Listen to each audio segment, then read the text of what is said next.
Idol, sumakit ang tuhod ko dahil sa creatine. Tama ba itigil ko muna ang creatine? Ang creatine, hinahydrate yung muscle. Nakakatubig sa loob ng muscle.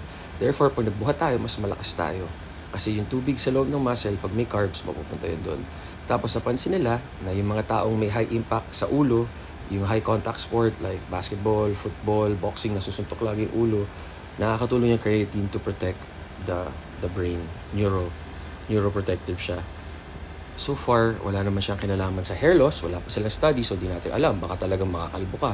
Sa tuhod, usually ang problema dyan, either nag-basketball ka, tumalong ka, o may movement ka na nabigla yung tuhod mo or paulit-ulit na hindi na kinaya ng meniscus or na ACL mo.